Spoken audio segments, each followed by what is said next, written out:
Olá, pessoal, sejam bem-vindos aí à nossa terceira aula do nosso curso Ressignificando Câncer de Mama. E hoje vamos dar continuidade à aula anterior, porque vamos falar sobre detecção precoce do câncer de mama. Esse é um assunto extremamente relevante, muito importante, em função da realidade que vivemos hoje, sobre a importância da prevenção secundária no câncer de mama. E vamos ver aqui por que não fazemos prevenção primária para o câncer de mama, e sim diminuição das chances de ocorrência da doença, uma vez que a prevenção primária são ações que devemos tomar para evitar o aparecimento da doença. Geralmente, essas ações, elas têm um impacto mesmo na prevenção, como acontece no evitar o aparecimento da doença, como acontece no câncer de colo do útero, por exemplo, quando fazemos o preventivo, em que o intuito é identificar lesões pré-cancerosas e retirá-las para que essa mulher não desenvolva o câncer de colo de útero. Por isso que é importante fazer o preventivo, fazer ali o screening com o Papa Nicolau. Ainda temos esse problema no Brasil, no entanto, para a mama não é possível fazer isso. Vamos ver isso na aula de hoje. Então, vamos compartilhar aqui a tela.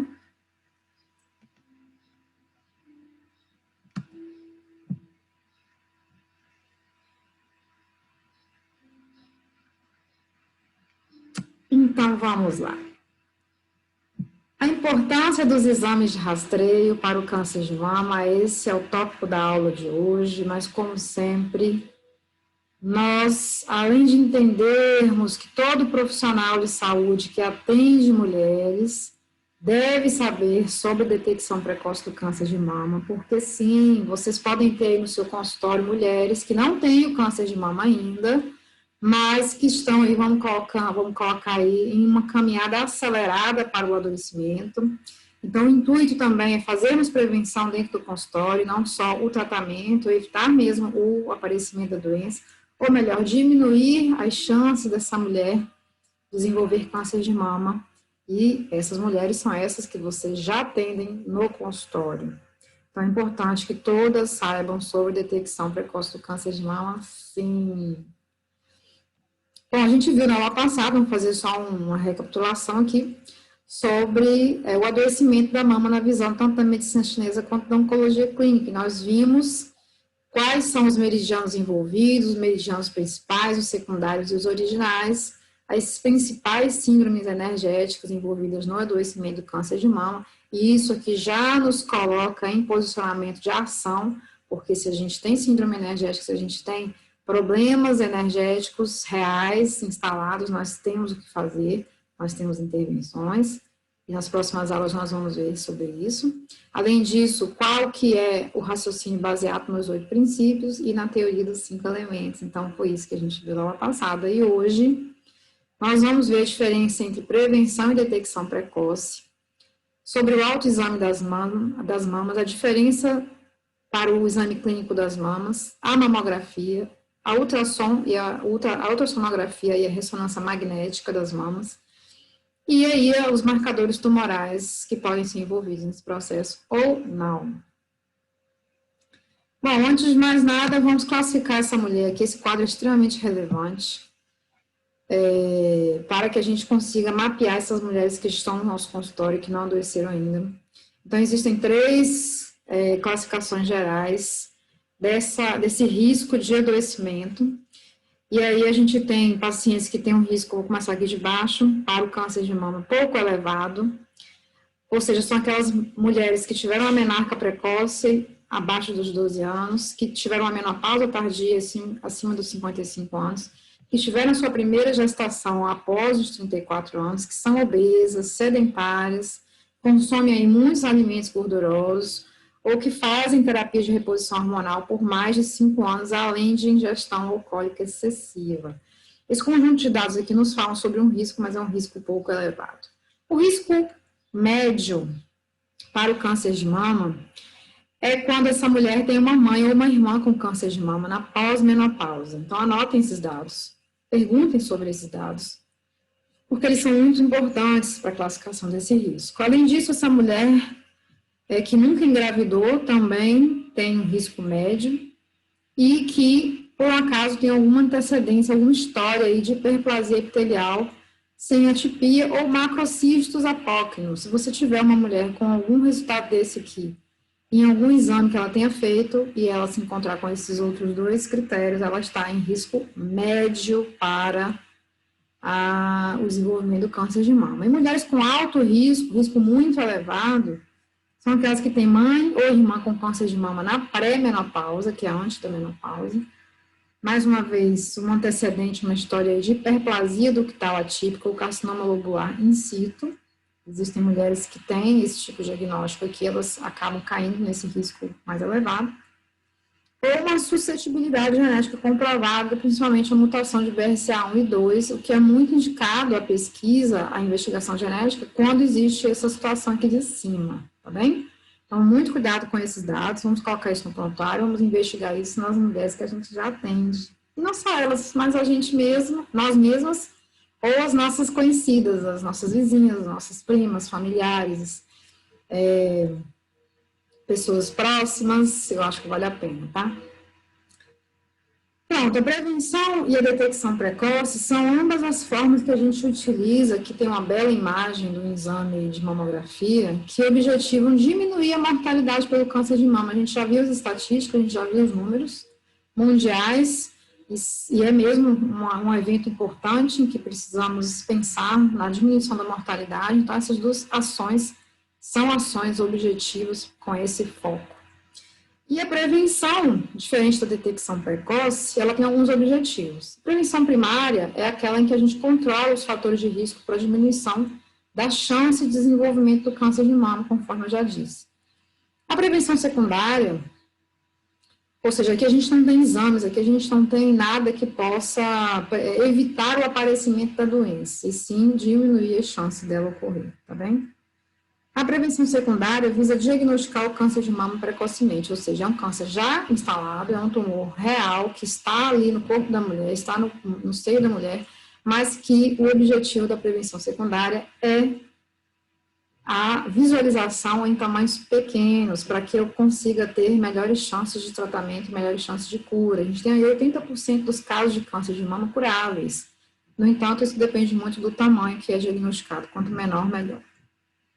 E a prevenção terciária, que o objetivo é prevenir as complicações oriundas do câncer de mama e seus tratamentos. Existem algumas complicações logo depois do diagnóstico, em função dos tratamentos, e aí a gente tem esse objetivo, inclusive, com a medicina chinesa, tá? A gente consegue fazer o controle dos fatores de risco com a medicina chinesa, na prevenção primária. Quando a gente identifica o diagnóstico de desarmonia energética para tratamento e intervenção, na detecção precoce, no diagnóstico, no momento do diagnóstico, antes de começar os tratamentos. Lembram lá daquela tabela que eu mostrei para vocês sobre a história natural do câncer? Então, aqui a gente está falando mais ou menos a mesma coisa. Mais ou menos não, a gente está falando a mesma coisa. O objetivo da detecção, da prevenção terciária, que é a prevenção dessas complicações. E a gente aqui tem problemas adicionais, padrões de desarmonia adicionais, mediante o tratamento que essa mulher passa, ou seja, se ela fez uma cirurgia, se ela fez uma quimio ou uma rádio, a gente está progredindo aqui o raciocínio para chegar lá. A diferença da detecção precoce é que a pessoa já doente, já com o câncer instalado, diagnostica aí essas fases iniciais do câncer de mama, então se assemelha aqui à prevenção secundária, tá bem? Então são coisas diferentes, né? Detecção precoce e a prevenção são coisas diferentes. E existem algumas estratégias para isso. Então, para o diagnóstico precoce, a gente precisa abordar as pessoas com sinais ou sintomas iniciais dessa doença. Ou seja, essa pessoa já está adoecida e eu preciso... Lembram lá daquele gráfico que eu mostrei para vocês? De possíveis sinais e sintomas do câncer de mama, um quadro que eu mostrei? Pronto, voltem lá na CAOL que vocês vão ver esse quadro. Os sinais e sintomas do câncer de mama. Ou seja, essas têm que ser abordadas precocemente, por isso que a gente tem que ficar de olho nesses sinais e sintomas, para que esse diagnóstico ocorra o mais rápido possível. E o rastreamento, que é a aplicação de testes ou exames numa população que não tem sinais e sintomas sugestivos do câncer de mama. Por exemplo, essa mulher vai, mediante a sua idade, se submeter a um teste ou exame, independente se ela está sentindo alguma coisa ou não. Além disso, é muito importante aqui essa diferenciação, porque muitas vezes a gente acha que tem que esperar os sinais e sintomas, e não precisa esperar os sinais e sintomas, muito pelo contrário. A partir de certa idade, a gente já tem um risco aumentado de ocorrência do câncer de mama. Não só a idade, a gente acabou de ver aí uma tabela sobre alguns dados, alguns sinais de alerta, porque a gente classifica essa mulher em risco menor, médio e alto para a ocorrência do câncer. O rastreamento ainda é objetivo identificar as alterações sugestivas do câncer de mama, que podem significar um câncer de mama, e encaminhar essas mulheres com resultado anormal para investigação diagnóstica. É exatamente isso que eu sempre estimulo por aqui.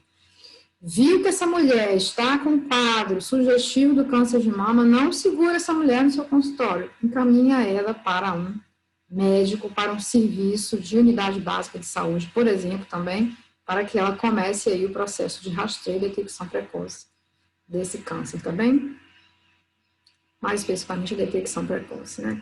Pronto, uma das primeiras coisas que a gente escuta muito nas campanhas de Outubro Rosa, no mundo inteiro, é sobre o autoexame das mamas. O autoexame das mamas surgiu na década de 50 nos Estados Unidos como uma estratégia, é muito polêmico esse assunto aqui, tá, pessoal? Inclusive, eu já me posicionei aqui, inclusive baseado em pesquisa atual, que é o que eu vou defender aqui agora, porque o autoexame das mamas surgiu mesmo no passado, na década de 50, como uma estratégia para diminuir o diagnóstico de tumores de mama em fase avançada. Então, na época, era até pouco tempo atrás, inclusive, aliás, ainda as pessoas que são leigas no assunto batem muito nessa tecla do autoexame. Outubro Rosa, faz o autoexame, Outubro Rosa, prevenir o câncer de mama, se toque, e essa é uma informação completamente errada, porque o autoexame das mamas não reduz a mortalidade por câncer de mama.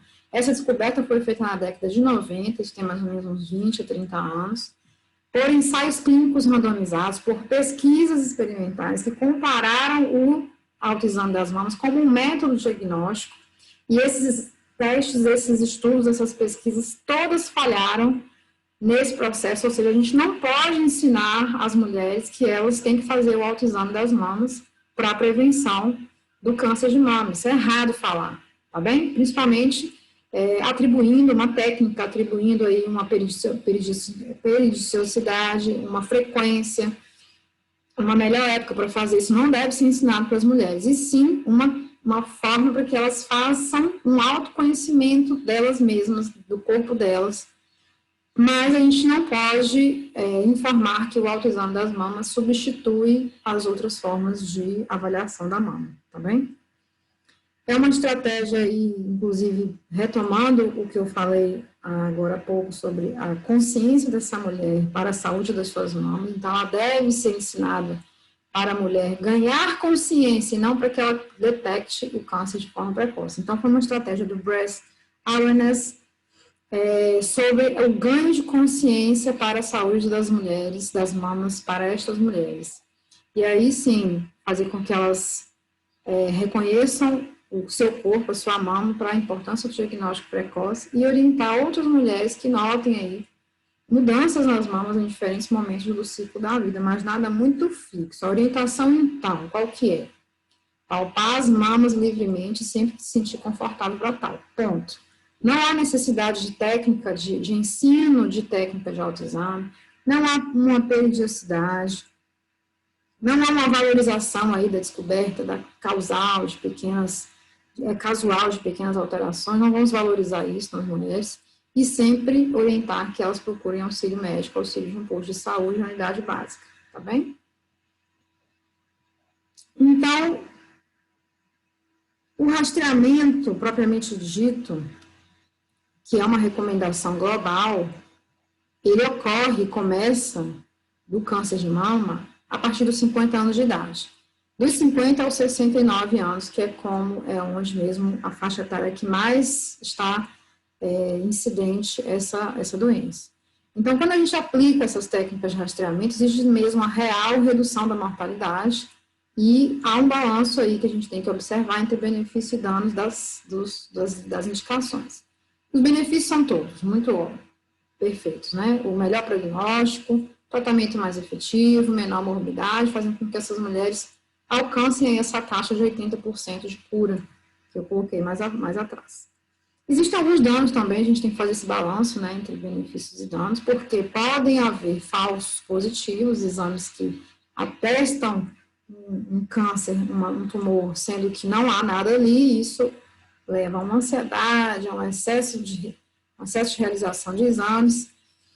Lembrando que a mamografia, como eu coloquei aqui embaixo, ela aumenta o risco de exposição à radiação ionizante, porque é um exame que usa radiação ionizante.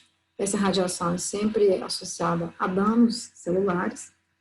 E também há o processo do falso negativo, ou seja, passa uma falsa tranquilidade para as mulheres, ou seja, aquele exame deu negativo, no entanto ele é positivo. Ele deu que não tem câncer de mama, mas na verdade existe sim um câncer de mama ali, fazendo com que essa mulher esqueça daquilo ali e não volte a se preocupar. Além disso, existe também uma questão sobre diagnóstico e sobre tratamento, porque existem tumores indolentes, existem tumores que não são agressivos e que, porventura, não iriam ser descobertos, mas foram porque um exame foi aplicado. Então, talvez ela não precisasse de nenhum diagnóstico daquele, nenhum tipo de tratamento, porque ele não vai causar. Existe isso na família dos tumores de câncer de mama, existem esses tipos de tumores, que não vão causar nenhum tipo de problema caso eles não sejam diagnosticados, tá bem? Já o exame clínico das mamas, diferente do autoexame das mamas, faz parte do exame da mulher que é feito em consultório e deve ser realizado mesmo de rotina. Aí sim a gente vai bater o martelo aqui com relação à importância. É o exame realizado por um profissional de saúde, treinado para isso e autorizado para avaliar as mamas. Pode ser um médico ou um enfermeiro, envolve aí inspeção das mamas, palpação das mamas e dos linfonodos, conforme a gente vê aqui na imagem. Essa é a técnica principal e não deve ser substituído pelo autoexame das mamas. A mamografia, que é mesmo o pulo do gato, que é mesmo o exame mais importante, é o único exame cuja aplicação nos programas de rastreamento apresenta eficácia comprovada na redução da mortalidade por câncer de mama, isso acontece no mundo inteiro. E existem formas de enxergar a mamografia como um método para isso, como uma ação para isso, como um exame de rastreamento naquelas mulheres que não têm sinais e sintomas do câncer de mama. Então, existe aí a situação oportunística, ou seja, aquela mulher que está ali no posto de saúde, aquela mulher que está ali no seu consultório, por exemplo, e você identificou que ela está na faixa etária alvo. Então, você vai perguntar para ela se ela fez mamografia aquele ano. Né? Se ela não fez, você vai orientá-la que procure aí a sua unidade de saúde, o seu plano de saúde, o seu posto, o seu hospital para fazer. Existe aí também a ação organizada, ou seja, por faixa etária-alvo, eu vou indicar mamografia, porque eu tenho melhores resultados e menores custos em função disso, que eu já não vou indicar para todo mundo. Então, existe uma rotina. O Ministério da Saúde, aqui no Brasil, indica que mulheres de 50 a 69 anos façam uma mamografia a cada 2 anos. Isso é uma recomendação geral. No entanto, essa portaria do Ministério da Saúde, ela vai de encontro a outras indicações, inclusive do próprio INCA. Mas eles questionam outras faixas etárias no sentido do quadro ser desfavorável, da indicação ser desfavorável, principalmente com relação aos períodos. E aí aqui o INCA traz a lei de 2008, a lei 11.664, que fala sobre o direito da mulher em fazer uma mamografia anualmente a partir dos 40 anos. E isso realmente tem acontecido com uma mudança de detecção desse tipo de câncer em mulheres mais jovens. E mulheres abaixo dos 35 anos fazer também uma mamografia anualmente, justamente porque elas têm risco. Risco porque elas têm câncer, aquele alto risco lá que eu coloquei na classificação no início da aula. Porque aproximadamente 5% dos casos de câncer de mama vão ocorrer em mulheres com alto risco para o desenvolvimento dessa neoplasia, porque existe uma forte predisposição.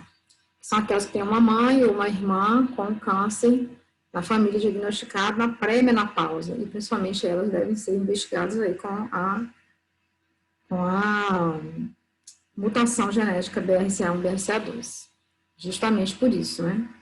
Eu tenho uma forte predisposição hereditária decorrente dessas mutações genéticas, ou seja, passa de geração para geração, passa de mãe para filha,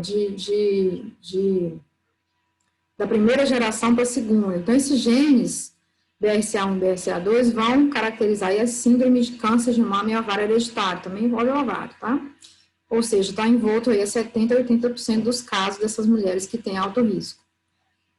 Além disso, elas podem ter mutação no P53, que é uma síndrome que a gente chama que é uma síndrome familiar, que é a síndrome de Li-Fraumeni, que é uma síndrome caracterizada por também transposição genética de geração para geração do P53, da mutação do P53, uma outra síndrome também caracterizada por mutações genéticas chamada PTEN, que é a síndrome de Cowden.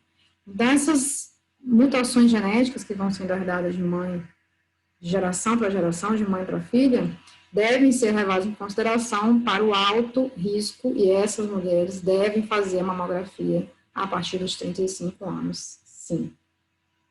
Outros exames são a ultrassonografia e a ressonância magnética. A ultrassonografia, ela vai analisar algumas alterações mamárias sentidas, mas que a mamografia não viu. No entanto, não é o principal exame a ser pedido. Então, outras situações que são indicadas é a mulher que tem um tecido mamário muito denso, que são justamente as jovens, as mulheres jovens, escrevam aí, também podem receber a indicação da ultrassonografia e a observação de alterações, algumas outras alterações que foram vistas na mamografia para visualização melhor. Além disso, diferenciação de cistos e de massas sólidas, tá? Que muitas vezes aparece lá na mamografia um cisto, então se pede um ultrassom para diferenciação. E é um exame muito utilizado para guiar o posicionamento de uma agulha de biópsia, caso a biópsia seja pedida, principalmente quando essa mamografia ela acusa um BIRADS 3, que é uma classificação já com uma moderada significância para câncer de mama.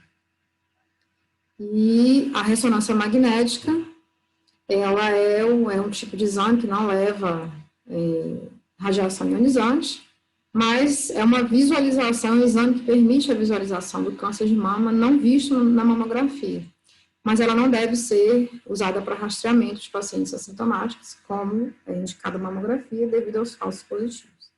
Então, para o rastreamento, pode ser usada para mulheres com histórico familiar e outros fatores de risco, para aquelas também na classificação maior, como eu disse, e essas mulheres que têm um alto risco de desenvolvimento da doença. Então, geralmente, se pede ressonância magnética também. Um exame mais caro, né? Então, geralmente não entra no montante.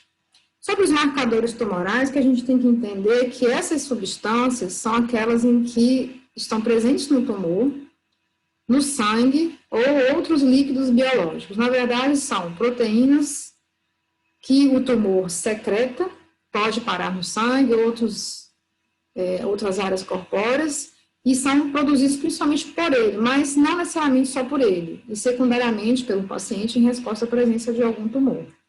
Então, para o câncer de mama, existem dois tipos de avaliação que são feitos, geralmente os antígenos de mucina, que é o CA15.3 e o CEA.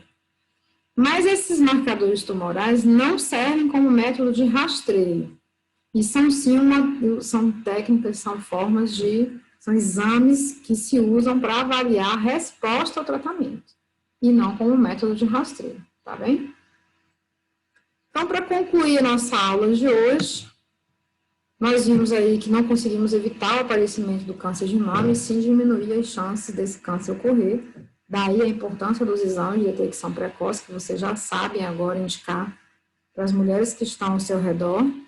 A prevenção ela é sempre secundária, que eu vou detectar já o câncer instalado em estádios menores, em tamanhos menores, mas a gente faz a prevenção no sentido de evitar, ou melhor, de diminuir as chances dessa doença acontecer.